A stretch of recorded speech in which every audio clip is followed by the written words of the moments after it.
નમસ્કાર બધાને. લાસ્ટ લેક્ચર્સમાં આપણે બેટરીનું જે ટર્મિનલ વોલ્ટેજ છે એની ચર્ચા કરેલી અને તમને ખબર છે આપણે આ ચેપ્ટરનો એક ભાગ પૂરો કર્યો છે, બરાબર છે, જે તમને લાસ્ટ લેક્ચરમાં જણાવેલું. હવે આ લેક્ચર્સમાં આપણે સર્કિટ તરફ આગળ વધશું, પણ એ પહેલાં તમને ખબર છે કે જરૂરી જોડાણ શું છે, બરાબર છે, કયા કયા ટાઈપના કનેક્શન આવે છે અને તમારે નોર્મલી કયા ટાઈપના કનેક્શન સિલેબસમાં છે એ બહુ જરૂરી છે.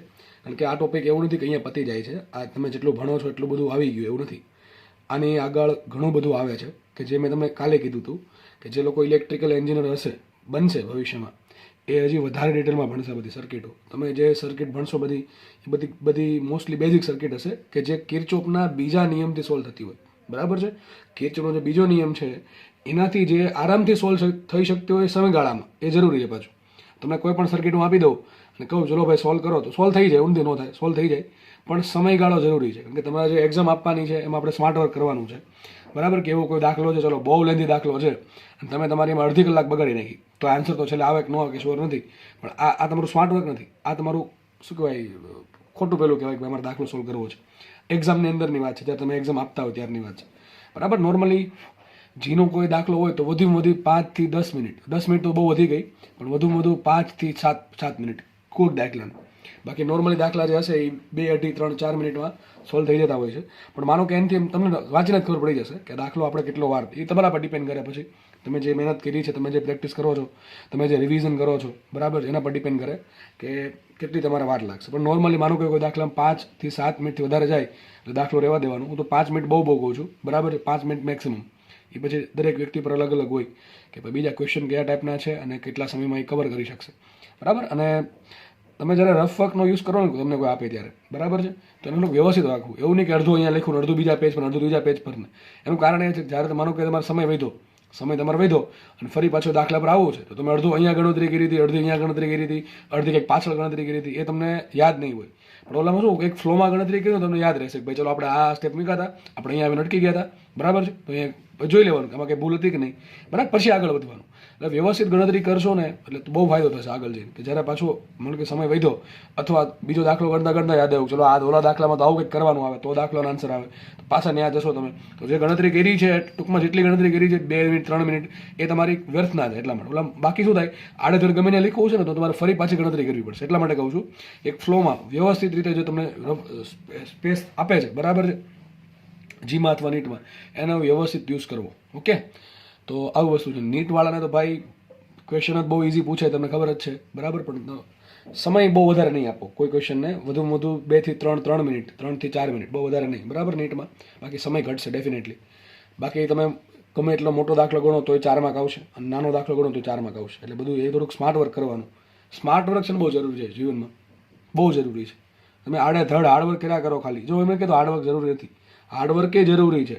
હાર્ડવર્ક થઈ ગયા પછી સ્માર્ટ વર્કનો વારો આવે, બરાબર. અથવા હાર્ડવર્ક કરવામાં સ્માર્ટ વર્કનો કંઈક તો ફાળો હોવો જ જોઈએ, બરાબર છે. તો આ બધી વસ્તુ ધ્યાનમાં રાખવી અત્યારથી. તો હું તમને એવા દાખલા ગણાવીશ કે જે તમને પૂછાવાના ચાન્સીસ છે, પૂછાઈ શકે છે અથવા પૂછાઈ ગયેલા છે, બરાબર છે. આપણે આડાધડ ગમે સર્કિટ સોલ્વ નહીં કરીએ, એનો કોઈ મિનિંગ નથી. તમારે માનો કે અનસ્ટેબલ વિસ્ટમ બ્રિજ છે, બરાબર, બોર્ડમાં તમને એનસીઆરટીમાં દાખલો છે તો બસ એ તમે જુઓ કેટલો બધો સમય લાગે એમાં, આટલો બધા ઇક્વેશન સોલ્વ કરતા આ તે બધું, બરાબર છે. આ પછી અલગ અલગ પ્રમેય તમને આપું કે જે તમે એન્જિનિયરિંગમાં ભણવાના છો એ તમને પ્રમેય શીખવાડતો હતો, કદાચ ઇઝીલી થઈ જાય, પણ એનો કોઈ અત્યારે કોઈ મિનિંગ નથી. કારણ કે બધું પૂછાવાનું નથી એટલા માટે, અને આપણે વધારાનું કરીને કોઈ મિનિંગ નથી એનું, બરાબર છે. કારણ કે જે પૂછાય છે એ કરવું જરૂરી છે પહેલાં, બરાબર. ઓકે, ચલો સ્ટાર્ટ કરીએ આપણે. તો આજે આપણે ભણશું અવરોધનું શ્રેણી અને સમાંતર જોડાણ. ચલો શ્રેણી જોડાણ આમ તો ધોરણ 10 થી ભણતા આવ્યા છીએ કે શ્રેણી જોડાણ કોને કહેવાય, સમાંતર જોડાણ કોને કહેવાય. કોઈ પણનું હોઈ શકે, અવરોધોનું હોઈ શકે, કેપેસિટરનું હોઈ શકે, ઇન્ડક્ટરનું હોઈ શકે, તો ત્રણેયનું કોમ્બિનેશન હોઈ શકે, બરાબર છે. તો ચલો લખવું છે અવરોધોનું શ્રેણી અને સમાંતર જોડાણ. ચલો તો મને કે 3 અવરોધ છે, R1, R2, R3. આ 3 આપણે એવું નહીં 3 જ લેવા, 2 લઈ શકો, 4 હોઈ શકે, 5 હોઈ શકે, અથવા n નંબર ઓફ રેઝિસ્ટન્સ, બરાબર, કોઈ પણ હોઈ શકે. તમને સમજાવવા માટે મેં જસ્ટ 3 લીધા છે. આપણે એમાં સમજવાનું શું છે, કયા કયા ટાઈપના ક્વેશ્ચન્સ પૂછાય છે એ આપણે ખાસ સમજવાનું છે, બરાબર છે.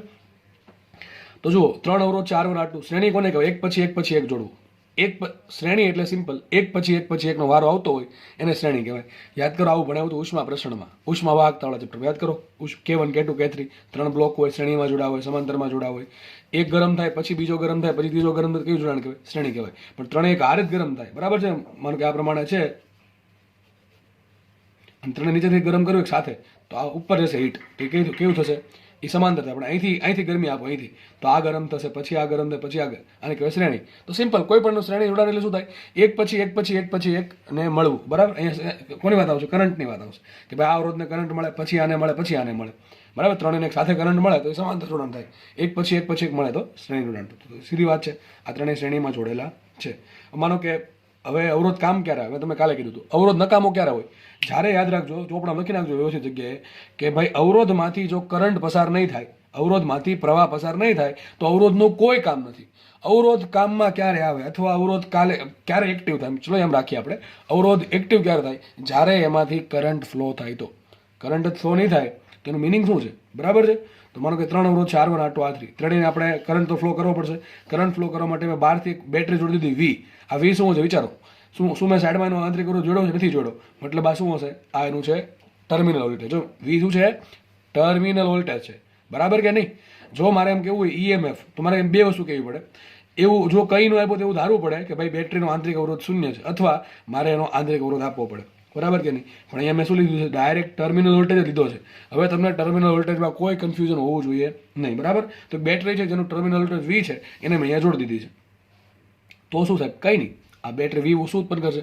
હવે સ્ટાર્ટ ક્યાંથી કરવાનું, મોટી બેટરીના ધન છેડાથી. આવું કેમ બોલું છું, મોટી બેટરી તમને રકમમાં એક કરતાં વધારે પણ બેટરી આપી શકે તો સ્ટાર્ટ ક્યાંથી કરવાનું, હંમેશા મોટી બેટરી ધન છેડાથી. ચલો અહીં એક જ બેટરી છે, એના ધન છેડામાંથી આપણે કરંટ રેવાજીક પ્રવાહ કહેવાય, એક્ઝેક્ટલી શું કહેવાય, રેવાજીક પ્રવાહ, બરાબર છે, ટ્રેડિશનલ કરંટ. તો ટ્રેડિશનલ કરંટ છે એ ક્યાંથી ઉત્પન્ન કરવાનો, મોટી બેટરીના ધન છેડાથી. અહીંથી ઉત્પન્ન કરશું, ધારી લે કે I જેટલો કરંટ ઉત્પન્ન થાય છે. ધીમે ધીમે કરંટ આગળ વધ્યો, પહેલા R1 માંથી પસાર થયો, પછી R2 માંથી પસાર થયો, પછી R3 માંથી પસાર થયો, ફરી પાછો બેટરીના ઋણ છેડાને મળી જવું છું. અને એક વસ્તુ ધ્યાન રાખજો, જેટલો કરંટ બેટરીના ધન છેડામાંથી ઉત્પન્ન થાય છે એટલો જ કરંટ બેટરીના ઋણ છેડામાં પાછો આવવો જ જોઈએ. જો ન આવે તો સમજવાનું કે આપણે સર્કિટમાં કંઈક લોચો માર્યો છે, બરાબર છે. અહીંયા તો ચલો સીધી વાત છે, I કરંટ આવી જશે. તો દેખીતી જ વાત છે, ત્રણેય અવરોધમાંથી I કરંટ, આમાંથી પણ I કરંટ અને આમાંથી પણ I કરંટ એક પછી એક પસાર થાય છે. ત્રણેયમાંથી કરંટ કેટલો પસાર થાય છે, I કરંટ. તો શ્રેણી જોડાણમાં શું હોય, બધા અવરોધોમાંથી પસાર થતો કરંટ સમાન હોય. આ પહેલી વસ્તુ ખબર પડી. શ્રેણી જોડાણની પહેલી શું આપણે લાક્ષણિકતા મળી, બરાબર છે. પેલું આપણને એવું ખબર પડ્યું કે ગમે એટલા અવરોધ જોડ્યા હોય દરેકમાંથી પસાર થતો પ્રવાહ કેવો હોય, સરખો હશે, બરાબર. તો આ તો બધાને આમ તો નાનપણની ખબર હશે, ધોરણ 10 થી આમ તો, બરાબર. છતાં પણ યાદ રાખવું બહુ કામ લાગશે સર્કિટ સોલ્વ કરતી વખતે. 3 અવરોધ અથવા ગમે એટલા અવરોધ શ્રેણીમાં હોય તો દરેકમાંથી પસાર થતો પ્રવાહ કેટલો હશે, સમાન હશે. હવે પરિબળનો પ્રવાહ છે કેટલો, ચલો મારે એ શોધવું છે. તો આપણને ખબર છે શ્રેણી જોડાણનું અવરોધોનું સૂત્ર શું આવે, તો સીધી વાત છે R ઇક્વિવેલન્ટ બરાબર શું આવશે. ઇક્વિવેલન્ટ કોને કહેવાય, હું લગભગ આમ તો ધોરણ 11 થી તમને કહેતો આવું છું, ઇક્વિવેલન્ટ સમતુલ્ય. સમતુલ્ય એટલે શું થાય કે આ ત્રણેય કાઢી નાખું, એની જગ્યાએ એકલો અવરોધ જોડી નાખું, R ઇક્વિવેલન્ટ. તો જે આ સર્કિટમાં કામ આપે છે ત્રણેય અવરોધ ભેગા થઈને એકલું કામ આપવો છે એને સમતુલ્ય કહેવાય. આ તમને યાદ હોય તો આપણે K ઇક્વિવેલન્ટ શોધતા, બરાબર છે. જે લોકો રિવિઝન કર્યું હશે એને યાદ હશે કે આપણે કઈ રીતે મેળવતા હતા, બરાબર છે. તો R ઇક્વિવેલન્ટ શું થાય, સીધી વાત છે, બધાને ખબર જ છે, R1 + R2 + R3 શ્રેણી જોડાણમાં થાય સરવાળો, તો R1 + R2 + R3, બરાબર છે. પરિપથનું કુલ વોલ્ટેજ કેટલું છે, V છે, પરિપથનું કુલ વોલ્ટેજ છે V. સૂત્ર યાદ રાખજો, પરિપથનો પ્રવાહ, કોઈ પણ પરિપથનો પ્રવાહ, આ સૂત્ર તમે લાગુ પાડી શકશો.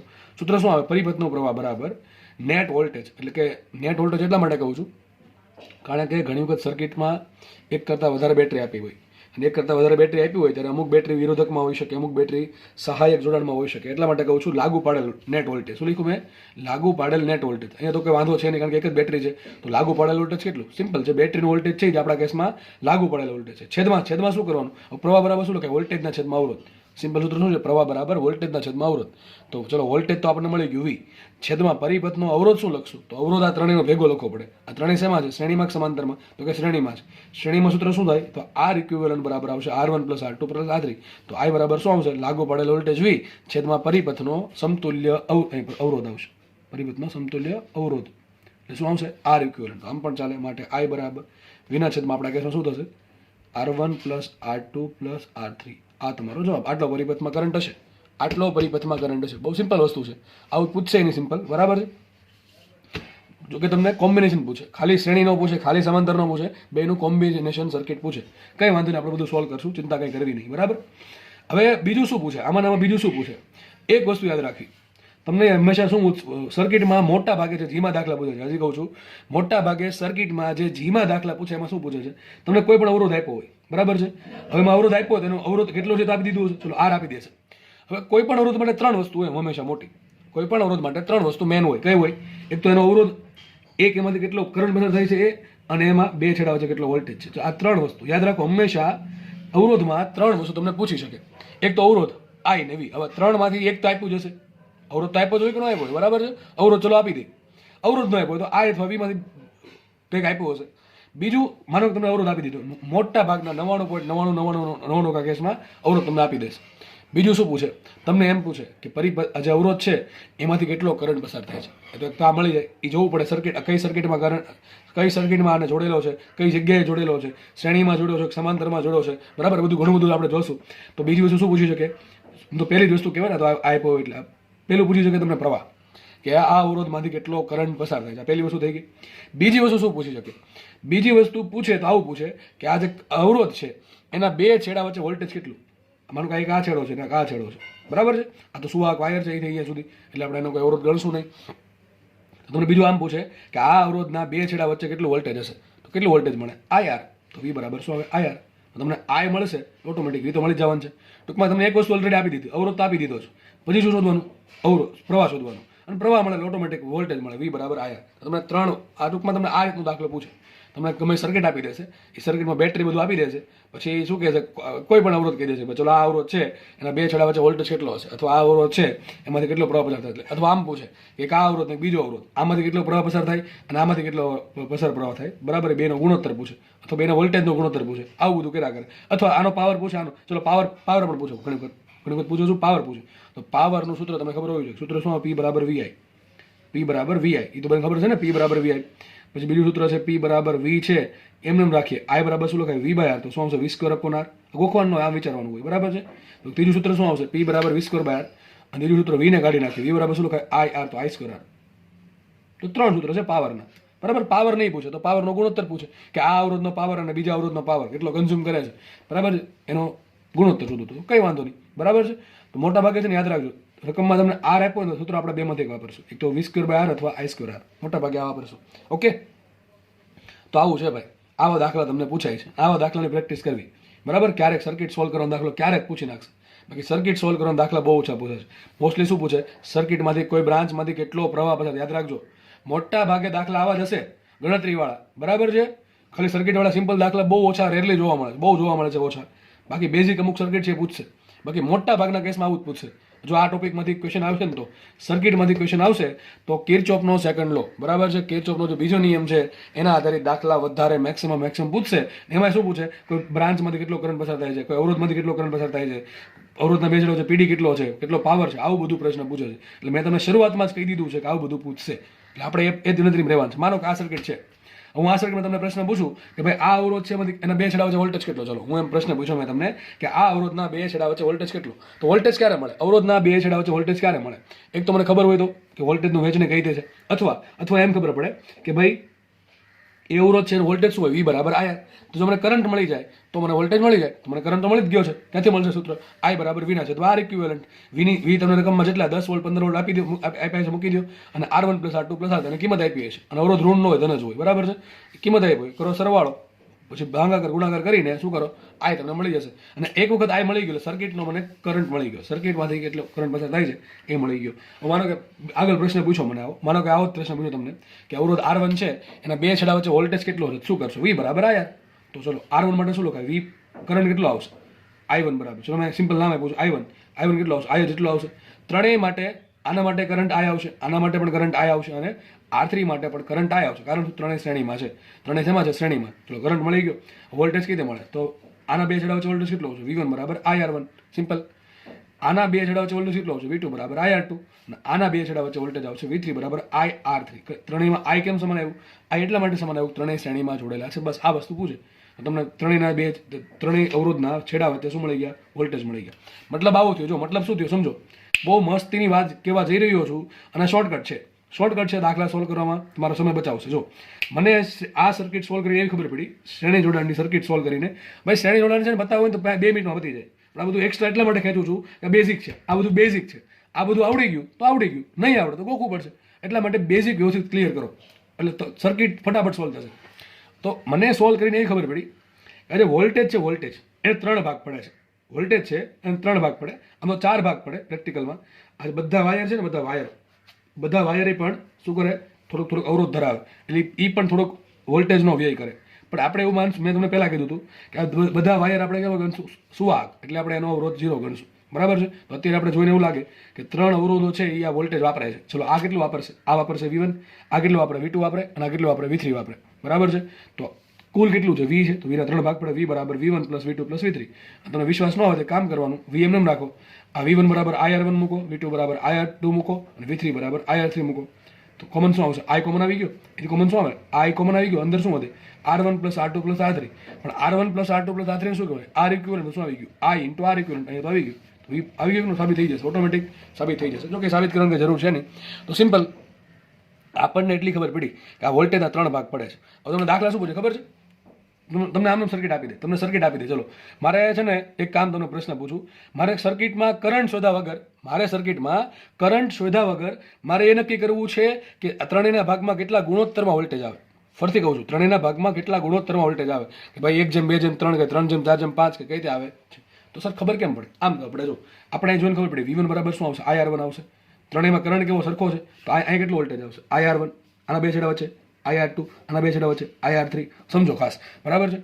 હવે ત્રણેયનો ગુણોત્તર લો. V1 જેમ સમજો, ત્રણેયનો શું લઉં છું? ગુણોત્તર. તો V1 જેમ V2 જેમ V3 કરીશ તો શું આવશે? IR1 જેમ IR2 જેમ IR3. એટલે શું થયું? I તો ઉડી ગયા, વધ્યું શું? સાબિત શું થયું? V1 જેમ V2 જેમ V3 બરાબર. સાબિત શું થયું? R1 જેમ R2 જેમ R3. સમજ શું પડે? આના પરથી ખબર એવી પડે કે V1 વધારે, V1 મોટું, V2 મોટું, V3 મોટું. ખબર કોના પર આધાર રાખશે? R1 R2 R3 પર. લખાય શું? શ્રેણી જોડાણમાં શું આવશે? V proportional to R. શું આવશે? V proportional to R. કારણ શું? શ્રેણી જોડાણ છે. સૂત્ર શું આવે? V બરાબર, આમાં ગોખવાનું આમ વિચારવાનું હોય. V બરાબર શું આવે? V બરાબર આવે IR. ત્રણેયમાં શ્રેણી જોડાણ છે. અવરોધ કેવો, સોરી પ્રવાહ કેવો છે? સરખો હશે. તો વધુ શું? V proportional to R. V proportional to R. તો જેનો અવરોધ મોટો એને વધારે વોલ્ટેજ મળે. શ્રેણી જોડાણમાં જે અવરોધ મોટો હશે એ વધારે શું લે? વોલ્ટેજ લે. પછી આમાં એવું ન આવે કે વધારે પ્રવાહ કોણ લે. પ્રવાહ વધારવાની વાત જ ન આવે. કારણ શું? ત્રણેયને પ્રવાહ સરખો મળશે. શ્રેણી જોડાણ છે બકા, એટલે સમજ પડે છે? તો થોડુંક આમ લાગુ છે કે અલગ ભણીએ છીએ, એમ આપણે કંઈક અલગ તૈયારી કરીએ એમ લાગુ છે. બરાબર છે? આપણે આ બધું વસ્તુ એટલા ડિટેલમાં સમજાવું છું કે આ બધું બેઝિક ક્લિયર કરવું પડે પહેલાં. બરાબર છે? ડાયરેક્ટ સર્કિટ સોલ્વ કરે તો એ તમને આવડી જ જાય કે નો ડાઉટ. પણ આ બધી ક્લિયર હોય ને આ વસ્તુ, તો વિચારતા સારું આવડે આપણને. તો શ્રેણી જોડાણમાં મને ખબર શું પડી? ત્રણેયના ભાગમાં અલગ અલગ વોલ્ટેજ આવશે. વધારે વોલ્ટેજ કોનું મળશે? જેનો અવરોધ વધારે એને વધારે વોલ્ટેજ મળે શ્રેણી જોડાણમાં. તો લખી નાખજો તમારે ચોપડીમાં, તમારા બરાબર તમારા બુકમાં લખી નાખજો. મેં નથી લખવામાં કંઈ, પણ લખી નાખજો આવું કે શ્રેણી જોડાણમાં ત્રણેય અવરોધો માટે પ્રવાહ સમાન હોય છે, પરંતુ V બરાબર IR પરથી V proportional to R. I તો સમાન, I ત્રણેયમાં કોમન છે, તો V proportional to R. તો જે અવરોધ મોટો એનું વોલ્ટેજ મોટો.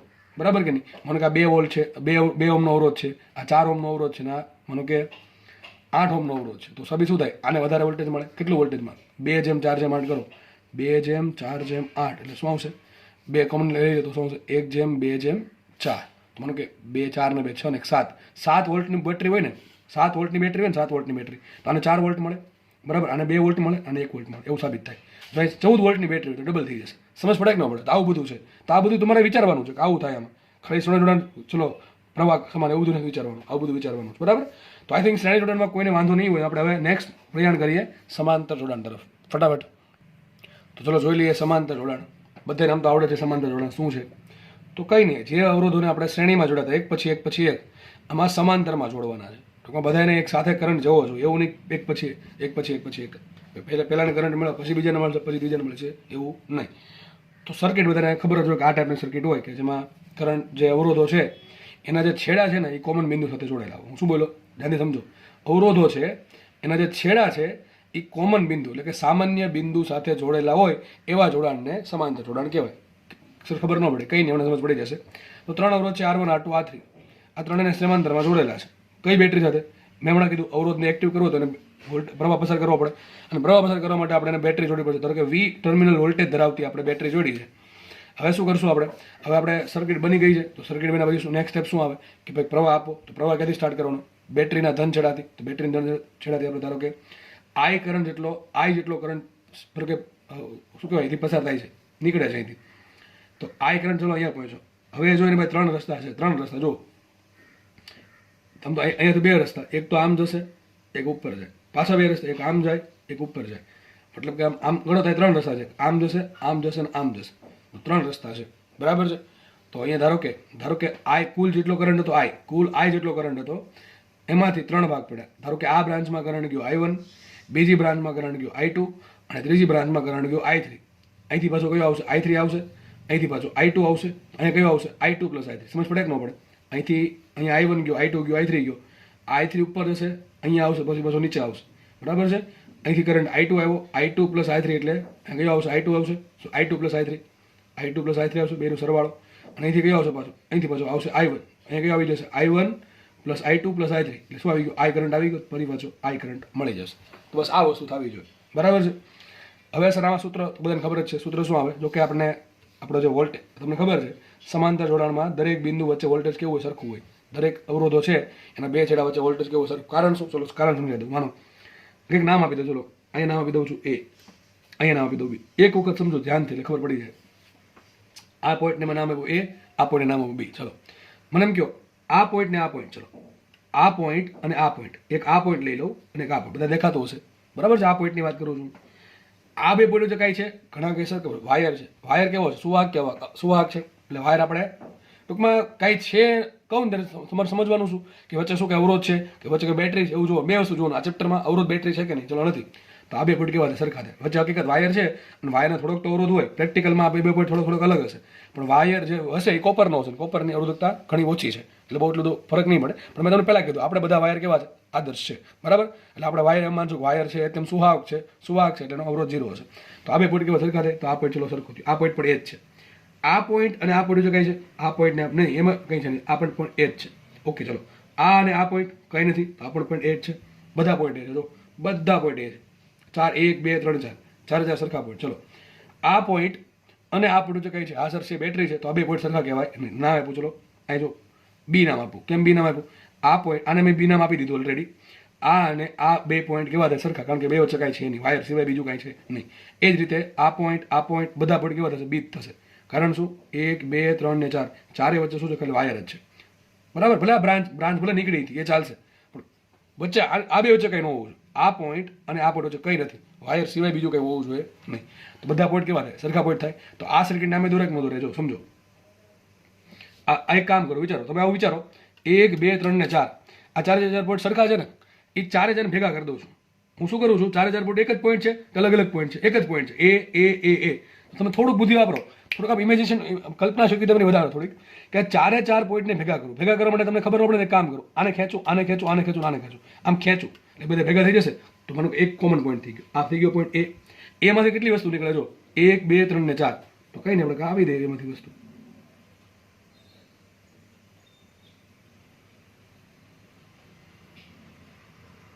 થઈ ગયું? સમજ પડી કે ન પડી? બધી વસ્તુ ભેગી થાય છે B પોઈન્ટ પર. તો B પોઈન્ટ પર એક જ છે, આ બધાને ખેંચીને ભેગા કરી દો, બરાબર કે આવું કંઈક થઈ જશે.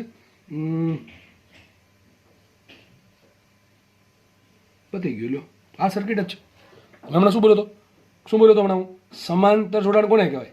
કે જ્યારે બધા અવરોધો એક કોમન પોઈન્ટ સાથે જોડેલા હોય. જો દેખાય છે 1 2 3 બધા અવરોધ ક્યાં જોડાય? કોમન પોઈન્ટ સાથે. દેખાય કે નહીં? બેટરી પણ આવી જશે, બરાબર કે નહીં? તો વિચારો, આ પોઈન્ટ ને આ પોઈન્ટ વચ્ચે વોલ્ટેજ કેટલો દેખાય છે? આ વોલ્ટેજ છે V. બધા વચ્ચે વોલ્ટેજ કેટલો આવશે? V. બધાના ભાગમાં કેટલો વોલ્ટેજ આવે? V વોલ્ટ આવે. આકૃતિ બધી ખબર પડી જાય કે બધાના ભાગમાં V વોલ્ટેજ આવે, કારણ કે બધા ક્યાં જોડેલા છે? કોમન પોઈન્ટ સાથે જોડેલા છે. તો અવરોધના સમાંતર જોડાણ, પહેલા પોઈન્ટ શું ખબર પડે? કે તમામ અવરોધોના બે છેડા વચ્ચે વોલ્ટેજ સરખો હોય. લખી નાખો તમે ચોપડામાં કે બધા અવરોધોના છેડા વચ્ચેનો વોલ્ટેજ સમાન હોય છે. કેટલો હશે? બેટરી જેટલો વોલ્ટેજ હશે એટલો હશે. હા, પણ જો આ અવરોધ જોડી દે ને અવરોધ, તો એટલું થોડોક વોલ્ટેજ આ લઈ લેશે, પછી જે વધે એ બધાને ભાગમાં મળશે. એ બધી વસ્તુ અલગ છે, આપણે સર્કિટ જોશું ત્યારે જોશું, બરાબર. અહીં અવરોધ આપી દે તમને, મતલબ શું થયો કે બેટરીનું વોલ્ટેજ V હતું, પણ એમાંથી આ ભાઈ થોડુંક લઈ લે છે પહેલેથી, તો આ બધાને કેવું મળે? થોડુંક ઓછું મળે. કેટલું મળે? તો જેટલું મળશે એ ત્રણેયને સરખું જ મળશે. મને કે 10 વોલ્ટની બેટરી છે, એમાંથી આ ભાઈ પહેલેથી 2 વોલ્ટ લઈ લે છે, વધુ કેટલું? 8 વોલ્ટ. તો આ બે છેડા વચ્ચે વોલ્ટેજ 8 ત્રણેય ભાગમાં 8 વોલ્ટ આવે. તો પહેલા વસ્તુ શું? V સમાન. ચલો, અવરોધના સમાંતર જોડાણમાં દરેક અવરોધના બે છેડા વચ્ચેનો વોલ્ટેજ સમાન હોય. સૂત્ર શું? ચલો આ અવરોધ છે, આ અવરોધ, બરાબર છે.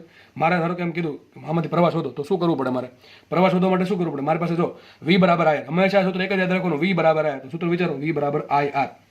હવે તમને સોરી આમ લખવું પડે ને, V1 બરાબર I1 R1, બરાબર છે, I1 R1. તો ચલો અવરોધ તો મને મળી ગયો, R1 તો આપેલો છે. અને મને એ પણ ખબર છે V1 શું હશે, અને બે છેડા વચ્ચે કેટલું હશે, V હશે, તો આ કેટલું છે V, તો V તો મને ખબર છે, બેટરી આપી હશે એટલું જ હશે, બરાબર છે. તો V મને મળી ગયું. વધે શું I1 મળે કે ન મળે, આરામથી મળે. જો શું મળશે, I1 મળશે કે ન મળે, I1 મળશે અહીંયા, કારણ કે આપણને V ખબર છે, આપણને R1 ખબર છે. એ જ રીતે I2 મળશે, હા V બરાબર I2 R2, I2 ને કરતા બનાવો અને અહીંયા શું મળશે, V બરાબર I3 R3. હવે આના પરથી આપણે ખબર એવી પડે છે કે સૂત્ર શું હતું આપણું, ચલો અહીં લખું છું, સૂત્ર હતું આપણું V બરાબર I2 R2. ચલો આવું લખો, બરાબર. ચલો ત્રણેય માટે V કેવા છે, ત્રણેય માટે V કેવા છે, સરખા છે. તો જો મતલબ શું થયો, આપણે I2 ને કરતા બનાવો, I2 બરાબર શું આવશે, V ના છેદમાં R2. સમજો, ખાસ સમજો, બરાબર છે. તો I2 બરાબર શું મળશે, V ના છેદમાં I2. એ પ્રમાણે I1 બરાબર શું મળશે, V ના છેદમાં R1. I3 બરાબર શું મળે, V ના છેદમાં R3. I4 બરાબર શું મળે, V ના છેદમાં R4. તો કેવા શું માંગુ છું કે I પ્રપોર્શનલ ટુ 1/R છે. જો શ્રેણી જોડાણમાં શું હતું, કોને વોલ્ટેજ વધારે મળતું હતું, જેનો અવરોધ મોટો હતો એને વધારે વોલ્ટેજ મળતું હતું. અહીંયા સમાંતર જોડાણમાં ઉલટું થઈ ગયું. સમાંતર જોડાણમાં ભાઈ ગોખવાનું કંઈ નથી, યાદ આવું રાખવાનું છે, V બરાબર IR હોય. ચલો સમાંતર જોડાણ આવ્યું તો આ તો ચલો અચળ છે, એ ભૂલી ગયા. બધું શું IR, તો લખાઈશું I પ્રપોર્શનલ ટુ 1/R. શું લખાય, I પ્રપોર્શનલ ટુ 1/R. મતલબ શું થયો, જે બ્રાન્ચનો અવરોધ મોટો એ બ્રાન્ચમાં કરંટ નાનો. 3 બ્રાન્ચ છે, કરંટ I છે, 3 ભાગ પડે છે, તો કઈ બ્રાન્ચમાં સૌથી ઓછો કરંટ જાય, તો કરંટ એવો છે ને આમ ભાઈ ભગવાનનું વરદાન મળે છે કરંટને, ભાઈ કે એ ગતિ કરે ને, કરંટ ફ્લો થાય ને, એ પહેલાને ખબર પડે કઈ બ્રાન્ચમાંથી કેટલો પસાર થવું. ક્યાંથી જોઈ, અહીંથી જોઈ લે કે સાલા 3 અવરોધો છે. હવે નામ વિચારો ને, અવરોધ કોને હોય, વોલ્ટેજને અવરોધ નડે કે કરંટને નડે, ગતિ કોને કરવાનું છે, ફ્લો કોને થવાનું છે, પ્રવાહને ફ્લો થવાનું છે, બરાબર છે. અવરોધ નડે કોને, વોલ્ટેજને નડે કે કરંટને નડે, પ્રવાહને નડે, કોને નડે, પ્રવાહને નડે. અવરોધ નામ અવરોધ શેનો અવરોધ, પણ અરે કરંટ ફ્લો થવાનો અવરોધ. તો કરંટ અહીંથી વિચારી લેશે કે સારા 3 અવરોધો છે, અમારે થોડુંક તો પસાર થવું પડે, ત્રણેયમાંથી થોડુંક તો પસાર થવું જ પડે, બરાબર છે. હવે એ વિચાર લેશે કે જે બ્રાન્ચમાં અવરોધ વધારે છે ત્યાંથી પસાર થતું કામ થાવ. હું તમને કહું, તમારા 3 રસ્તા છે, એક છે ડામરનો રોડ છે, એક થોડોક આમ શું કહેવાય ખાડા ખરબચડાનો રોડ છે, અને એક મોટો કાંટાળો રસ્તો છે. તમને કહી દીધું કે ભાઈ પસાર થવાનું છે, પણ તમારે ત્રણેયમાં થોડુંક અંતર કાપવાનું, તમારી ઈચ્છા અનુસાર, બરાબર. 3 રસ્તા છે અને ત્રણેયમાંથી તમારે થોડુંક અંતર કાપવાનું છે. તમે વધારે ક્યાંથી કાપશો, સીધી વાત છે, ડામરનો રોડ છે ત્યાંથી, અને કાંટાવાળા રસ્તા પર ભાઈ પગ મૂકીને નીકળી જશો, એના જેવું છે. થોડુંક પસાર તો થવું જ પડશે, પણ કઈ બ્રાન્ચમાંથી કેટલું પસાર થવું એ કરંટ ડિપેન્ડ કરે, બરાબર. કોના પર ડિપેન્ડ કરે, આમ તો અવરોધ પર. તો સમજ એવી પડે કે જે બ્રાન્ચનો અવરોધ સૌથી વધારે ત્યાંથી કરંટ ઓછો જાય, સીધી વાત જ છે ને, અવરોધ જ નામ છે. બ્રાન્ચમાં ઓલરેડી અવરોધ કરંટ કે ત્યાં જવું શું કામ જોવે. માનો કે R3 સૌથી મોટા હોય તો I3 સૌથી નાના હશે, R2 વચ્ચે તો I2 થોડાક મોટા હશે, અને R1 સૌથી નાના હોય તો I1 સૌથી મોટા હશે. તો I ના 3 ભાગ પડે, I બરાબર I1 + I2 + I3. શું લખાય, I બરાબર I1 + I2 + I3. બરાબર છે. તો લખ્યું છે અવરોધ R1 માટે V1 બરાબર V છે, R2 માટે V2 બરાબર V છે, R3 માટે V3 બરાબર V છે, બરાબર.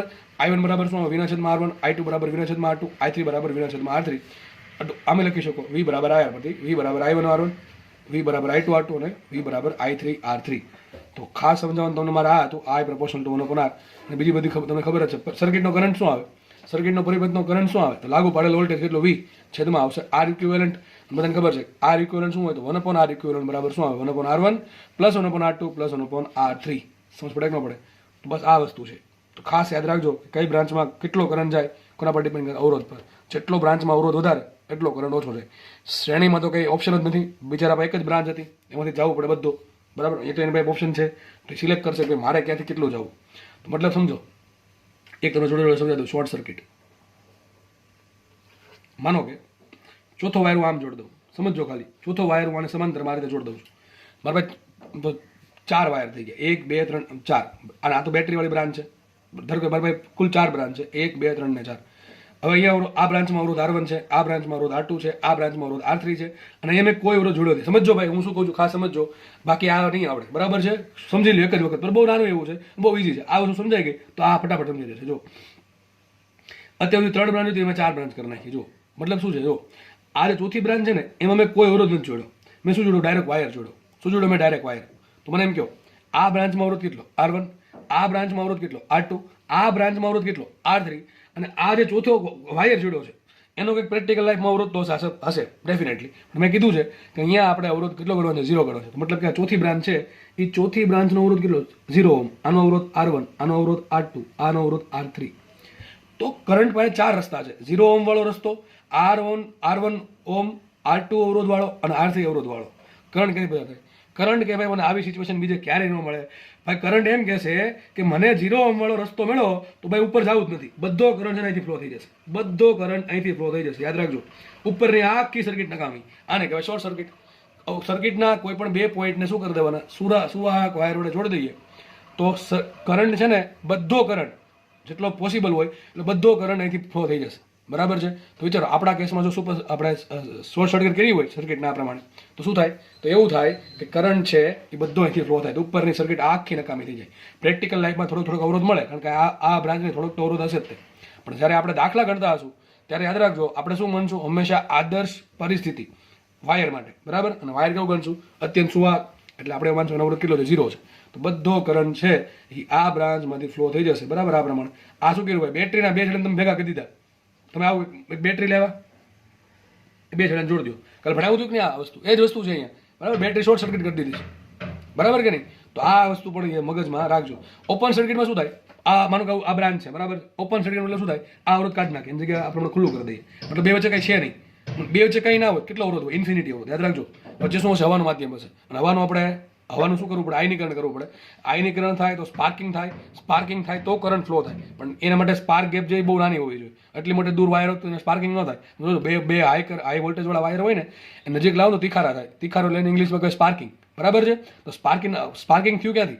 હવા આજુબાજુ શું છે? બે વચ્ચે જગ્યા છે. જગ્યામાં ખાઈ શૂન્યાવકાશ નથી. શૂન્યાવકાશ જગ્યા શું છે? એની હવા છે. મારા 2 આંગળી સામું જુઓ ને શું છે? હવા છે. તો 2 હવા છે એ હવા પણ સુવાહક. અત્યારે કેવું છે? અવાહક માધ્યમ છે. આજુબાજુની હવા છે કેવી છે? અવાહક માધ્યમ છે. પણ એ હવા છે એ સુવાહક માધ્યમ બની છે. કારણ શું? હવામાં શું છે? વાયુઓ છે. વાયુમાં શું હોય? ધન આયન હોય, ઋણ આયન હોય. હવે ધન આયન અને ઋણ આયનો છૂટા પડી જાય તો શું થાય? એ કરંટને ફ્લો થવા મદદ કરે. આ ધન આયન અને ઋણ આયન છૂટા પાડવા એટલે મતલબ એમ થયો કે હવાના આજુબાજુના વાયુઓનું આયનીકરણ કરવું. આયનો છૂટા પાડવા, આયોનાઇઝેશન. તો શું થશે? આયનો બહુ હાઈ વોલ્ટેજના કારણે શું થાય? આજુબાજુની જે હવા છે એનું શું થાય? આયનીકરણ થઈ જાય. એની એક ડાયઇલેક્ટ્રિક સ્ટ્રેન્થ છે એ બદલી જશે. બરાબર છે? આપણે ડાયઇલેક્ટ્રિક સ્ટ્રેન્થથી વધારે એને સ્ટ્રેન્થ આપીએ છીએ હવાને. એટલે શું થશે? હવા છે એ સુવાહક થઈ જશે. અને હવા સુવાહક થઈ ગઈ મતલબ કે અહીંથી અહીંયા કરંટ ફ્લો થશે. પણ એ ગેપ બહુ મોટી હોય ને તો બહુ અઘરું છે. તમે જોયું જ્યારે આમ 2 વાયર નજીક લાવો ને ત્યારે તિખારા થાય. અર્થિંગ, સ્પાર્કિંગ. શું કહેવાય ઇંગ્લિશમાં? સ્પાર્કિંગ. તો સ્પાર્કિંગ ગેપ નાની હોય ને તો બહુ મોટી ગેપમાં સ્પાર્કિંગ થાય નહીં, કારણ કે આટલી મોટી હવાનું આયનીકરણ કરવું બહુ અઘરું છે. બરાબર છે? તો ઓપન સર્કિટમાં આપણે માનીએ છીએ કે ભાઈ 2 વચ્ચે હવા છે અને હવાનું આયનીકરણ થતું નથી. મતલબ શું થાય? કે કરંટ અહીંથી ફ્લો થઈ નહીં શકે. મતલબ શું છે? ઇન્ફિનિટી અવરોધ. શોર્ટ સર્કિટમાં 0 અવરોધ હોય, ઓપન સર્કિટમાં ઇન્ફિનિટી અવરોધ હોય. મતલબ શું થાય? અરે ભાઈ ઓપન સર્કિટ મતલબ 2 બ્રાન્ચને છૂટી પાડી દે, અહીંથી કરંટ જ નહીં ફ્લો થાય, કારણ કે આ 2 ખુલ્લા છેડા છે. 2 છેડા કેવા થઈ ગયા? ખુલ્લા થઈ ગયા. તો આ થઈ ગયો ઓપન સર્કિટ. સંસ પડે કે ન પડે? બધો કરંટ ક્યાંથી ફ્લો થશે? આ બ્રાન્ચ હોય તો બધું અહીંથી પસાર થશે. મને કે આ બ્રાન્ચ નથી, R1 છે ને R2 છે તો થોડોક R1 માંથી થોડોક R2 માંથી, R3 માંથી પસાર થાય જ નહીં, કારણ કે ઓપન સર્કિટ થઈ ગઈ. બરાબર કે નહીં? તો આ વસ્તુ ભાઈ બધી યાદ રાખી. ઓપન સર્કિટ, શોર્ટ સર્કિટ બધું તમને ક્લિયર કરાવી દીધું. ચલો ક્વેશ્ચન સોલ્વ કરીએ આપણે. શું કહે છે જો? 2 અવરોધો R અને φR ને 20 વોલ્ટની બેટરી સાથે શ્રેણીમાં જોડેલા છે. ઓકે, ચલો શું કહે છે? 2 અવરોધો R છે અને φR છે, એને 20 વોલ્ટની બેટરી સાથે શ્રેણીમાં જોડેલા છે. તો આપણે પરિપથમાં પ્રવાહ મળે છે. સર્કિટ દોરી આપણે ફટાફટ જો. સર્કિટ દોરવામાં સમય બગાડવાનો નહીં હોય, ફટાફટ જ હોય. જેવી આવડે ફટાફટ દોર દેવાની. બહુ શણગારવા બેસવું નહીં, બાકી સમય ઘટશે. પછી આખો વરા મળશે શણગારવા, બહુ સમય ઘટશે ને તો પછી ડ્રોપ લેશો ને તો 2 અવરોધ R ને φR છે. એક અવરોધ R છે, એક અવરોધ φR છે. બેન શું કર્યું? શ્રેણીમાં જોડા. અને યાદ રાખો આ રીતનો દાખલો શું કરવાનું? સર્કિટ વાળો ગુજરાતી ભાષામાં આપ્યું હોય તો પેલા સર્કિટ દોર દેવાનું. તો ચોલામાં સર્કિટમાં કરંટ શું મળે? કરંટ મળે કે ન મળે? ચલો ધારો કે I કરંટ મળે તો I બરાબર શું આવશે? લાગુ પડેલ વોલ્ટેજ છેદમાં સમતુલ્ય અવરોધો. 2 શેમાં છે? શ્રેણીમાં સમાંતરમાં. ડેફિનેટલી શ્રેણીમાં છે તો શું થાય? 5 અને 1 6 8 થાય. આપણને આટલું કીધું. આને આપણે સમીકરણ નંબર 1 આપી દઈએ, કારણ કે આનો કંઈક ક્યુ થતો હશે. શું કહે છે?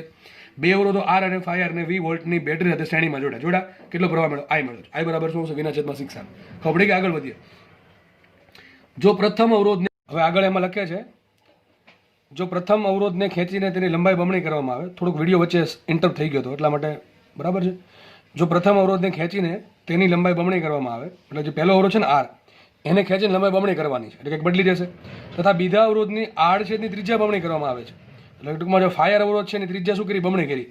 ત્યારબાદ જે અવરોધો મળે છે, આનો કંઈક અવરોધ બદલી જશે, આનો કંઈક અવરોધ બદલી જશે. જે 2 અવરોધ નવા મળ્યા આપણને એને શું કરવાની? સમાંતરમાં જોડવાનું છે. હવે આપણે નક્કી શું કરવું પડે? સર્કિટ દોરવાની છે સમાંતરની. પણ સર્કિટ દોરવા માટે મારે શું જરૂર પડે? અવરોધોની. અવરોધ નહીં હજી મને આપ્યા નથી. મને એમ કીધું કે આ અવરોધ R છે એની લંબાઈ બમણી કરી, અવરોધ φR છે એની ત્રિજ્યા બમણી કરી. તો આપણને ખબર પડવી જોઈએ કે અવરોધના લંબાઈ અને જે એરિયા છે એમાં ચેન્જીસ કરવાથી શું ફરક પડે તો હું ડાયરેક્ટ લખી નાખું છું. આ પહેલા અવરોધ છે એના માટે શું લખાય R proportional to L square. નથી આપ્યું કે કદ અચલ રહે છે પણ આપણે માની લેવાનું, બરાબર છે. આદર્શ કન્ડિશનમાં માની લેવાનું કે પહેલા અવરોધની લંબાઈ ખેંચીને બબલ કરી, બરાબર છે. એનો જેનું કદ છે બદલાતું છે નહીં. તો શું આપણે ખબર છે આર પ્રપોર્શનલ ટુ શું આવશે એલ સ્ક્વેર આવશે. હું ડાયરેક્ટ લખી નાખું છું લંબાઈ બમણી થઈ. જો આ અવરોધની લંબાઈ થઈ બમણી તો પહેલાં માનો કે લંબાઈ એલ હતી, હવે એલ જગ્યાએ શું મૂકશું આપણે 2L મૂકશું, અથવા લંબાઈ થઈ ગઈ બમણી 2 મૂકી દો, 2 નો વર્ગ 4, મતલબ કે આ અવરોધ થશે 4 ગણું. લખી નાખું છું આર અવરોધ છે એની લંબાઈ કેટલી કરી ડબલ કરી, લંબાઈ ડબલ કરી છે તો અવરોધ થઈ જશે 4R. શું થઈ જશે અવરોધ થઈ જશે 4R. ખાસ સમજો, બરાબર છે. આ અવરોધ R હતો એને ખેંચી નાખી લંબાઈ ડબલ કરી, અવરોધ થઈ જશે 4R. પહેલા તો R તો અવરોધ 4 ગણો થઈ ગયો તો થઈ ગયો 4R. હવે વાત કરીએ આ ભાઈની. ચલો બીજા અવરોધ માટે શું કર્યું? બીજા અવરોધ માટે તમે ત્રિજ્યા બમણી કરી. ત્રિજ્યાને કોને લેવા દેવા છે? ક્ષેત્રફળ સાથે લખાઈશું R proportional to 1/s square. કઈ સૂત્ર વાપર્યું મેં? આર બરાબર રોયલ બાય એ, એમાં એ વડે ગુણ્યા એ વડે ભાંગા અથવા એલ વડે ગુણ્યા એલ વડે ભાંગા, તમને આવા રિઝલ્ટ મળી જશે જે આગળ ભણાવેલા છે. R proportional to S square. પણ મને એરિયાની કોઈ વાત નથી કરી, મને ત્રિજ્યાની વાત કરી. વિચારો કોઈ તાર હોય, વાયર હોય આ પ્રમાણે, બરાબર છે. આ પ્રમાણે વાયર છે, વાયર એની ત્રિજ્યા આર હોય, તેનો આડ છેદનું ક્ષેત્રફળ શું હોય? Pi R square. શું હોય? Pi R square. તો વિચારો એ બરાબર પાય આર સ્ક્વેર હોય, સમજો ખાસ, એ બરાબર પાય આર સ્ક્વેર હોય, બરાબર છે. એનો આર છેદનો એરિયા તો લખાય એ પ્રપોર્શનલ ટુ આર સ્ક્વેર. નો લખાય, બરાબર કે નહીં? એ પ્રપોર્શનલ ટુ શું લખાય? આર સ્ક્વેર લખાય. એ પ્રપોર્શનલ ટુ આર સ્ક્વેર, એનો વર્ગ શું હોય? એનો વર્ગ પ્રપોર્શનલ ટુ આર ની 4 ઘાત. શું હોય? એનો વર્ગ પ્રપોર્શનલ ટુ આર ની 4 ઘાત. તો મતલબ આમ લખાય કે ભાઈ એના વર્ગની જગ્યાએ શું લખાય? આર ની 4 ઘાત. હવે સમજો, હવે રિઝલ્ટ મળી ગયો આપણને. તો આપણે સાબિત થયું આર પ્રપોર્શનલ ટુ 1/r ની 4 ઘાત. આર શું છે? આ સ્મોલ આર ત્રિજ્યા છે. શું છે? આ સ્મોલ આર ત્રિજ્યા છે, આ ત્રિજ્યા છે, આ કેપિટલ આર અવરોધ છે. તો શું કીધું છે? ત્રિજ્યા બમણી કરી. કેવી કરી? બમણી. તો બમણી કરો બે, આર ની જગ્યાએ શું મૂકશો? 2. 2 ની 4 ઘાત શું થાય? 16 થાય. શું થાય? 16 થાય. મતલબ શું થાય? અવરોધ થાય 16માં ભાગનો. અવરોધ હતો કેટલો? ફાયર ને, કેટલું થઈ જશે? ફાયર બાય 16. સમજ પડે કે ન પડે? સમજ પડી છે. બધું ધોરણ 11 થી સમજાવતા આવું બધું આ ગણતરી, બરાબર છે. ફરીથી કહી દઉં કે ત્રિજ્યા બમણી કરી શું કરો? બમણાને 4 ઘાત. તો 2 ની 4 ઘાત કેટલી થાય? 2 2 4 2 8 2 16. તો અવરોધ થશે 16માં ભાગનો. હતો કેટલો? ફાયર હતો, કેટલો થઈ જશે? ફાયર બાય 16. તો મને બે નવા અવરોધ મળી ગયા. એક અવરોધ મળ્યો ફાયર બાય 16 અને એક અવરોધ મળ્યો 4R. આ બેન શેમાં જોડવાનું? જો લખ્યું છે જે નવા અવરોધો મળે એને 20 વોલ્ટ બેટરીને જ રાખવાનું છે. 20 વોલ્ટની બેટરી સાથે સમાંતરમાં જોડવાનું છે. તો કઈ નહીં, સમાંતરમાં જોડી દઈએ. તો જો ભાઈ આવા દાખલા પૂછશે, દાખલા આવા પૂછશે બધા, બરાબર કે જેમાં એક કરતા વધારે કોન્સેપ્ટ ભેગા. એમાં બધું આવી ગયું. લંબાઈનો ચેન્જ આવી ગયા, ત્રિજ્યાનો ચેન્જ આવી ગયો, સમાંતર જોડાણ આવી ગયું, શ્રેણી જોડાણ આવી ગયું. એક દાખલા બધું આવી ગયું. આવું વસ્તુ પૂછે, આવી વસ્તુ પૂછશે. સર્કિટો કરતા પણ આવી વસ્તુ વધારે પૂછે. બેન સમાંતરમાં જોડા 20 વોલ્ટની બેટરી સાથે જોડી દઈએ આ પ્રમાણે. મને કહે 20 વોલ્ટની બેટરી છે, આ અવરોધ કયો? ધારો કે 4R છે અને આ અવરોધ છે 5R બાય 16. ક્વેશ્ચન શું છે? પરિપથનો પ્રવાહ. તો પરિપથનો પ્રવાહ શું મળે? હમણાં કીધું હતું. પરિપથનો પ્રવાહ બરાબર લાગુ પડેલ વોલ્ટેજ છેદમાં સમતુલ્ય અવરોધ. તો છેદમાં આર ઇક્વિવેલન્ટ આવશે. એના માટે મારે શોધવું શું પડે? એના માટે શોધવું પડે મારે આર ઇક્વિવેલન્ટ. મૂકીએ કિંમત. સમાંતર જોડાણમાં સૂત્ર શું આવે? 1/r equivalent is equal to 1/r1 plus 1/r2. ચલો 1/r1, r1 મૂકી દઈએ આપણે 1/4r, આ મૂકી દઈએ 1/4r પ્લસ આ મૂકી શું દઈએ? 5R બાય 16 નું ઊંધું એટલે શું આવશે? 16 બાય 5R. સિમ્પલ લસા લેવો પડે. તો અહીંયા એક કામ કરો, અહીંયા આપણે આને 5 વડે ગુણીએ, 5 વડે ભાંગીએ, આને 4 વડે ગુણીએ, 4 વડે ભાંગીએ. તો 5 ચોક 20 થઈ જાય કે ન થઈ જાય? તો ડાયરેક્ટ લખવું હોય શું લખાય? 1/r equivalent is equal to શું આવશે? 1/r. અહીંયા આઈ ડેશ આવશે. આઈ ડેશ નામ આવશે કારણ કે આઈ તો આપણે અહીંયા આપેલું છે એટલા માટે.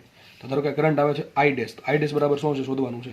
તો 1/r ઇક્વિવેલન્ટ બરાબર શું આવશે? અહીંયા 5 એટલે 5 ઉપર 5 આવશે. અહીંયા શું આવશે? 4 વડે ગુણશું ને 16 ચોક 64, 64 ને 5, 64 ને 5 69 થશે કે નહીં? ફરીથી કહી દઉં, એ 5 વડે ગુણો, 5 વડે ભાંગો તો ઉપર શું છે? 5 ના છેદમાં 20R. અહીંયા 4 વડે ગુણો, 4 વડે ભાંગો તો શું થાય? 16 ચોક 64, 64 ના છેદમાં 20R. તો ઉપર 64 પ્લસ 5 69, 69 બાય 20R. શું છે? 69 બાય 20R. અને આ કિંમત ક્યાં મૂકી દઉં? અહીંયા મૂકી દઉં કે ન મૂકી દઉં? બેઠી કિંમત મૂકી દઉં, બરાબર છે. 1/r ની જગ્યાએ આ VM ને રાખીએ અને 1/r ઇક્વિવેલન્ટ શું લખાય? 69 ના છેદમાં 20R. આ તમને મળ્યો આઈ ડેશ. આઈ ડેશ કેટલો મળ્યો? 69V by 20R. શું મળ્યું? 69V by 20R. પણ તમારો જે જવાબ છે ને તમારે આઈ સ્વરૂપે લાવવાનો છે. કામ કરીએ, આઈ ડેશ લખી નાખું છું. આઈ ડેશ શું મળ્યું આપણને? આઈ ડેશ બરાબર મળ્યા 69V બાય 20R. બરાબર છે. શું મળ્યું છે? 69V by 20R. હવે કઈ ખબર ન પડે 1 ભાગ્યા 2 કરી દેવાનું. તો આઈ ડેશ ભાગ્યા આઈ કરું. શું કરું? આપણને બીજો પ્રવાહ મળ્યો. 1 ભાગ્યા 2 કરું તો આઈ ડેશ ભાગ્યા આઈ કરું. શું કરું છું? આઈ ડેશ ભાગ્યા આઈ.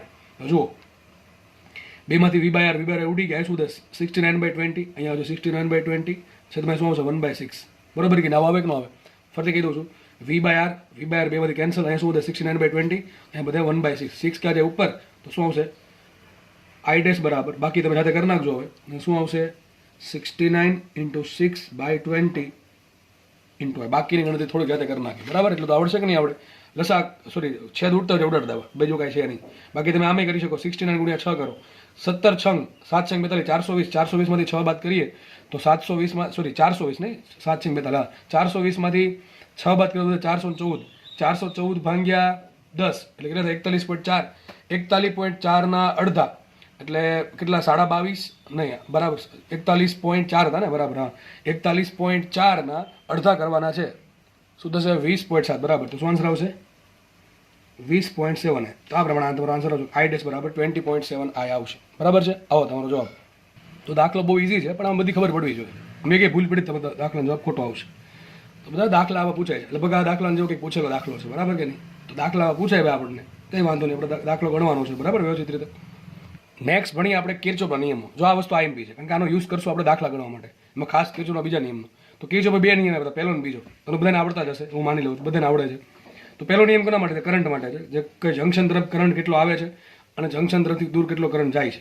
બીજો નિયમ છે કે ક્લોઝ સર્કિટ માટે અથવા લૂપ માટે અથવા કોઈ બે છેડા વચ્ચે વોલ્ટેજ શોધવા માટે, બરાબર છે? તો આપણે બધાને ખબર છે કે ભાઈ માનો કે કોઈ મેં ડાયાગ્રામ દોર્યો છે, એ ડાયાગ્રામ પ્રમાણે મારે I1, I2 અને I3 વચ્ચેનો સંબંધ શોધવો છે. હવાની વાત કરું છું, કિર્ચોફના પહેલા નિયમની. તો આ જંક્શન કહેવાય, બરાબર છે, કે જ્યાં બધી બ્રાન્ચ ભેગી થાય છે. તો જોતા એવું લાગે છે કે I1 કરંટ જંક્શન તરફ જાય છે, I2 કરંટ જંક્શન તરફ આવે છે અને I3 કરંટ જંક્શનથી દૂર જાય છે. હવે માનો કે એવું થયું કે માનો કે 5 એમ્પિયર કરંટ આવ્યો, અહીંથી 5 એમ્પિયર કરંટ આવ્યો, કુલ 10 એમ્પિયર કરંટ અહીંયા આવે. માનો કે બહારથી અહીંથી નીકળે 9 એમ્પિયર જ નીકળે, મતલબ શું થયું? જંક્શન પોતે 1 એમ્પિયર કરંટ ખાઈ ગયું. એવું કોઈથી થાય નહીં, બરાબર?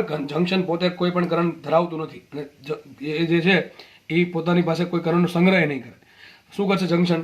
જેટલો કરંટ આવે છે એટલો કરંટ જવા દેશે, બરાબર? જેટલો કરંટ આવે છે એટલો કરંટ હંમેશા જવા દેશે. તો બસ આપણે એટલું યાદ રાખવાનું છે કે જંક્શન તરફ કુલ કેટલો પ્રવાહ આવે છે એટલો જ કરંટ જંક્શનથી દૂર જતો હશે, બરાબર છે? તો જંક્શન તરફ આવતો કુલ પ્રવાહ બરાબર જંક્શનથી દૂર જતો પ્રવાહ. જંક્શન કોઈ પણ પ્રકારનો કરંટ છે એ ઉત્પન્ન નથી કરતું અથવા કોઈ પણ પ્રકારનો પ્રવાહનો સંગ્રહ પણ નથી કરતું. એ શું કરે? જસ્ટ જેટલો પ્રવાહ આવે છે એટલો પ્રવાહ જવા દે છે.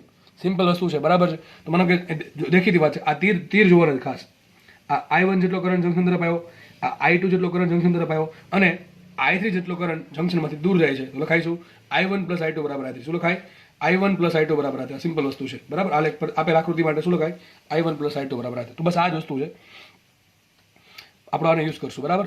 અલગ અલગ દાખલામાં. વાત કરીએ બીજા નિયમની. બીજો નિયમ કામનો છે, કિર્ચોફનો બીજો નિયમ. હવે આ નિયમ છે ને તમને હું આખા ડાયાગ્રામથી સમજાવીશ, બરાબર? કે બીજો નિયમ જે છે સેકન્ડ લો ઓફ કિર્ચોફ, બરાબર છે? તો એ આપણે એક ડાયાગ્રામથી સમજ. માનો કે આ પ્રમાણે તમને સર્કિટ આપી છે. સર્કિટમાં આડે થર્ડ ગમે એમ પ્રવાહ આપણે આપી દીધા. માનો કે બેટરી છે, એના લખવું પડે તો કે ε1, ε2, ε3, ε4, ε5, ε6. ધારો કે આ પ્રમાણે 6 બેટરી છે, એનું કનેક્શન છે, આપણે આ સોલ્વ કરવાનું છે. આપણે ટૂંકમાં આ લૂપ માટે શું કરવાનું છે? કિર્ચોફનો બીજો નિયમ લાગુ પાડવાનો છે. તો શું કરશું બોલો? કોઈ પણ એક પહેલાં પોઈન્ટ પસંદ કરવાનો, કોઈ પણ એક A, B, એવું નહીં કે A, B વચ્ચે ગમે ત્યાં કોઈ પણ તમે પોઈન્ટ પસંદ કરી શકો. ચલો આપણે એ પોઈન્ટ પસંદ કર્યો. હવે હું છે ને અલગ પેજમાં તમને આખું લખીને સમજાવું છું. કરવાનું શું? જો એક પોઈન્ટ પસંદ કર્યો, માની લો કે વોલ્ટેજ VA છે, કેટલો છે આપણને ખબર નથી, દરેક પોઈન્ટ પાસે કંઈક તો વોલ્ટેજ હોય, બરાબર છે? સર્કિટ એટલે દરેક પોઈન્ટ પાસે કંઈકનો કંઈક વોલ્ટેજ હશે, બરાબર? તો ધારો કે આપણને કંઈ ખબર છે નહીં, A પાસે કેટલો વોલ્ટેજ છે? VA છે. ધ્યાનથી સમજો, A પાસે વોલ્ટેજ છે VA, બરાબર છે?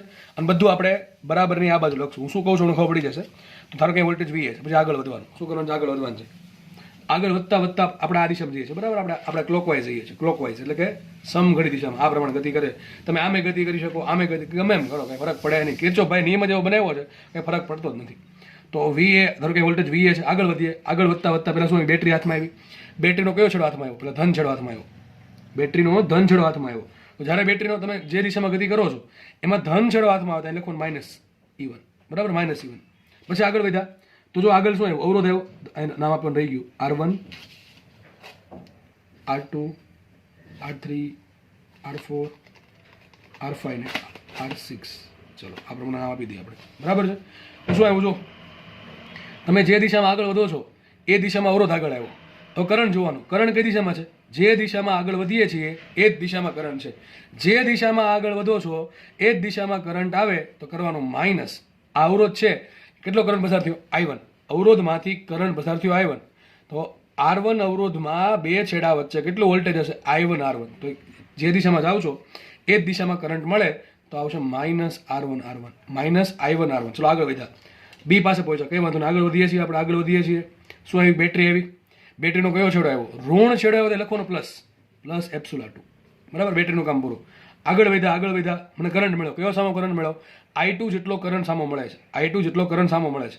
હવે I2 જેટલો કરંટ સામો મળ્યો કે આપણી દિશામાં આવ્યો? સામો મળ્યો છે. સામો મળે ને પ્લસ કહેવાય. બરાબર છે, તો શું આવશે? I2R2. એક જ વસ્તુ યાદ રાખવાની, ગતિ જે દિશામાં કરો છો એમાં બેટરીનો ધન છેડો આગળ આવે તો માઇનસ કરવાનું, બેટરીનો ઋણ છેડો આવે તો પ્લસ, ટૂંકમાં ઊંધું, પ્લસ છેડો આવે તો માઇનસ કરવાનું, માઇનસ છેડો આવે તો પ્લસ કરવાનું. બરાબર છે. પછી બીજી વસ્તુ, એક વસ્તુ યાદ રાખવાની, બેટરી માટે શું યાદ રાખવાનું? બેટરી માટે એવું યાદ રાખવાનું કે બેટરીનો ધન છેડો આગળ આવે તો માઇનસ કરવાનું, માઇનસ છેડો પહેલા મળે આપણને સામો તો પ્લસ કરવાનું. અવરોધમાં શું કરવાનું? જે દિશામાં આપણે ગતિ કરીએ છીએ એ જ દિશામાં કરંટ હોય. બરાબર છે, કરંટ એ જ દિશામાં હોય તો માઇનસ કરવાનું, -R1. અને મને કંઈ કરંટ સામો મળે તો પ્લસ કરવાનું. બસ આટલી વસ્તુ યાદ રહે. કિર્ચોફનો બીજો નિયમ આવડી ગયો. અને બધી વસ્તુ આપણે એક જ સાઈડ લખશું, બધી વસ્તુ આપણે બરાબરની એક સાઈડ જ લખશું. છેલ્લે કહું છું હું શું બોલું છું એ. બરાબર છે, ફરીથી કહું છું, બેટરીનો ધન છેડો આગળ આવે તો માઇનસ કરો, પ્લસ ઋણ છેડો આગળ આવે તો પ્લસ કરો. જે દિશામાં જાઓ છો એ દિશામાં કરંટ ફ્લો થાય તો માઇનસ આવશે, કરંટ સામો મળે તો પ્લસ આવશે. બરાબર છે. આગળ વધીએ, આપણે અહીંયા હતા, સી પોઈન્ટ પર આવે. ચલો આગળ વધીએ. હવે આગળ વધતા શું મળે છે? I3R3. જે દિશામાં જઈએ છીએ એ દિશામાં આવે તો શું આવશે? -I3R3. આગળ વધીએ આપણે ડી પોઈન્ટ પાસે, હજી આગળ વધીએ તો શું આવશે? બેટરીનો ધન છેડો આગળ આવ્યો. બેટરીનો ધન છેડો શું છે? -ε3. એનું કામ પૂરું. આગળ વધો. R4 જેટલો અવરોધ આવ્યો, ધારો કે એમાંથી કરંટ પસાર થયો I4, તો એ દિશામાં જ છે એટલે શું આવશે? -I4R4. શું આવશે? -I4R4. આગળ વધ્યા, બેટરી મળી સામે, બેટરીનો ઋણ છેડો આગળ છે તો પહેલા મળે છે આપણે તો પ્લસ લખશું, આપણે પ્લસ ε4 લખશું. આગળ વધ્યા, F બિંદુ ઉપર જઈએ, એક કામ ઊંધું કરી નાખું, આમ કરી નાખું. બરાબર છે. તો જો કરંટ સામો આવે છે, I5 જેટલો કરંટ સામો આવે છે, સામો આવે એટલે પ્લસ કરશું આપણે એને. I5R5 સામો આવે ને સલામી કરવાની. બરાબર, એટલે પ્લસ આપવાનું. I5R5. આગળ વધ્યા, બેટરીનો ઋણ છેડો તો પ્લસ કરશું આપણે, પ્લસ ε5. આગળ વધીએ, બીજી બેટરી મળી ε6, એનો ઋણ છેડો તો એને પણ પ્લસ કરશું, ε6 સોરી. પછી આગળ વધીએ, કરંટ સામો મળ્યો, I6 જેટલો કરંટ સામો મળે છે તો શું આવશે? I6R6. પ્લસ કરશું I6R6. ક્યાં પહોંચી ગયા? એ પોઈન્ટ પર પહોંચી ગયા. જેવા તમે એ પોઈન્ટ પાસે પહોંચ્યા એટલે શું કરવાનું? બરાબર 0. શું કરવાનું? બરાબર 0. બધા બરાબર 0. સમજ પડી ગઈ કે પડી ગઈ? સોરી, બરાબર 0 નહીં, બરાબર શું છે? VA આવશે. બરાબર કે નહીં? એટલે આપણે એ પોઈન્ટ પાસે પહોંચ્યા, એ પોઈન્ટ પાસે કેટલો વોલ્ટેજ છે? VA છે. હવે એક કામ કરો, જો આ VA છે ને, એક કામ કરો, આ VA, બરાબર દેખાતું નહીં કદાચ તમને. ઓકે, ચલો, તો આપણી પાસે સમીકરણમાં પહેલા VA હતું, હજી પણ VA છે. આ VA ને આ બાજુ લઈ જાઓ, 0 થઈ જશે. બધું શું લખાય? આવું લખાશે. આખું પદ આવશે -ε1 -I1R1 plus ε2 plus I2R2 -I3R3 -ε3 -I4R4 plus ε4 plus I5R5 plus ε5 plus ε6 plus I6R6 બરાબર 0 આવશે. હું તમને એમ કીધું બધું છે ને આ બાજુ આપણે બધું ક્યાં લખશું? ડાબી બાજુ લખશું, અને જમણી બાજુ લખશું ખાલી 0. આ મારો નિયમ યાદ રાખવો. બરાબર છે. બધું આપણે ક્યાં લખશું? સમીકરણની ડાબી બાજુ. બરાબર છે ને, બરાબર એની ડાબી બાજુ લખશું, અને છેલ્લે શું લખશું? 0. ક્યારે 0 ક્યારે લખવાનો? બંધ ગાળો કમ્પ્લીટ થાય તો જ. એ બિંદુથી સ્ટાર્ટ કર્યું હતું અને એ બિંદુ પર પહોંચી ગયા તો 0 લખવાનું. તમે માનો કે જી બિંદુ પર રૂકી જાઓ છો તો 0 નહીં આવે, તો ત્યાં શું આવશે? VG આવશે. એક કામ કરીએ, માનો કે મેં આખા બંધ ગાળા માટે જો હું કિર્ચોફનો નિયમ વાપરું, આવું આવશે. બરાબર, છેલ્લે શું આવશે? 0 આવશે. પણ સર મારે ખાલી આ બ્રાન્ચ માટે જ વાપરો તો શું કરવાનું? કંઈ નહીં, જો આ પ્રમાણે જો આપણે ખાલી આ બ્રાન્ચ માટે જ વાપરીએ છીએ તો કરવાનું શું? ધ્યાનથી સમજો. આ બહુ કામ લાગશે, આ પણ બહુ કામ લાગશે ને આ પણ બહુ કામ લાગશે. બંધ ગાળા માટે લખો તો બરાબર 0 આવશે. બધું ક્યાં લખવાનું? સમીકરણની ડાબી બાજુ લખવાનું. બેટરીનો ધન છેડો સામો મળે તો માઇનસ લખવાનું, જે દિશામાં જાઓ છો એ દિશામાં કરંટ હોય તો માઇનસ લખવાનું, બેટરીનો ઋણ છેડો સામો મળે તો પ્લસ લખવાનું, સામો કરંટ આવે તો પ્લસ લખવાનું. બરાબર, આ 4 વસ્તુ, ખાલી 4 જ નિયમ. અને આખો બંધ ગાળો પૂરો કરો તો બરાબર 0 આવશે. માનો કે આખો બંધ ગાળો પૂરો નથી કરતા, તમે પાર્શિયલ ભાગ લો, આટલો ભાગ લઈએ ચલો, તો શું આવશે? જો અહીંથી સ્ટાર્ટ કરીએ તો ધારો કે આ બિંદુ પાસે વોલ્ટેજ VA છે. કેટલું છે બિંદુ પાસે વોલ્ટેજ VA? આગળ વધ્યા, ε1 બેટરીનો ધન છેડો આગળ આવ્યો તો શું લખશું આપણે? -ε1. પછી આગળ વધ્યા, કરંટ કેટલો? I1, અવરોધ કેટલો? R1. જે દિશામાં જાવ છો એ દિશામાં તો શું આવશે? -I1R1. માનો કે તમારે બી પાસે રૂકી જવું છે, તમારે શું કરવું છે? બી પાસે રૂકી જવું છે. બરાબર, VB. બસ પૂરું થઈ ગયું. અહીંયા પૂરું થઈ ગયું. આ ખાસ આવડવું જોઈએ ભાઈ, આપણે આવડવું જોઈએ. બરાબર, જે બિંદુ પાસે રૂકો એ બિંદુનો વોલ્ટેજ લખી નાખવાનું. આપણે અહીંયા એ બિંદુ પાસે રૂકો, આખો બંધ ગાળો પૂરો કરશો તો એ બિંદુથી સ્ટાર્ટ કર્યું હતું, બંધ ગાળો પૂરો કરવો એટલે એ પાસે રોકવું, જે બિંદુ પાસે રોકો એનું વોલ્ટેજ લખવું પડે. પણ આપણે શરૂઆતમાં એ VA હતું, અંતમાં VA છે, એટલે બાદ બાકી શું થઈ ગયું છે? એટલે 0 થઈ ગયું. એટલે આખો બંધ ગાળો લખો તો પછી આ લખવાની જરૂર નથી. સમજો, જે આખો બંધ ગાળો પૂરો કરતા હો તમે આખો બંધ ગાળો પૂરો કરો છો તો આ બિંદુનું વોલ્ટેજ લખવાની જરૂર છે નહીં, કારણ કે બિંદુનું વોલ્ટેજ ઉડી જશે. અને માનો કે તમારે આખો બંધ ગાળો નહીં પણ કોઈ બ્રાન્ચ પૂરી કરવી છે તો 1 થી 2 મને તમે અહીં સુધી લખો ને તો શું લખવું પડે VA, પછી આખું પદ તો પછી B નહીં આવે, પછી આ આખું પદ C નહીં આવે, છેલ્લા આટલું લખીને બરાબર VD, બરાબર શું છેલ્લે લખવું પડે VD લખવું પડે, બરાબર છે. તો ખાસ નિયમ યાદ રાખજો, આખો બંધગાળો લખો છો ત્યારે એ સ્ટાર્ટિંગ પોઈન્ટ અને એન્ડ પોઈન્ટનો વોલ્ટેજ લખવાની જરૂર છે એની, કારણ કે ઉડી જ જશે, બરાબર છે. ઘણા પછી ભૂલ શું કરે ખબર છે, અહીંયા VA લખે અને મેં હમણાં લખ્યું હતું ફટાફટ એમાં M0 લખી નાખે તો ખોટું પડશે, બરાબર. તમે આખો બંધગાળો લ્યો છો ત્યારે કોઈ પણ પોઈન્ટનો વોલ્ટેજ નહીં આવે. રસ્તામાં બેટરીને ઓલો જેટલા બી આવે છે બધાનો વોલ્ટેજ લખતો જવાનો, પ્લસ માઇનસ જે આવતો હોય એ, બરાબર. અને ખાલી કોઈ બ્રાન્ચ માટે લખો ત્યારે આ પ્રમાણે થશે. હવે આજે આપણે લેક્ચર અહીંયા રાખીએ છીએ. નેક્સ્ટ લેક્ચરમાં આપણે અહીંથી દાખલાની શરૂઆત કરશું. આને આપણે સર્કિટ ટૂંકમાં સોલ્વ કરશું, બરાબર, અલગ. ઓકે, ચલો રાખીએ અહીંયા.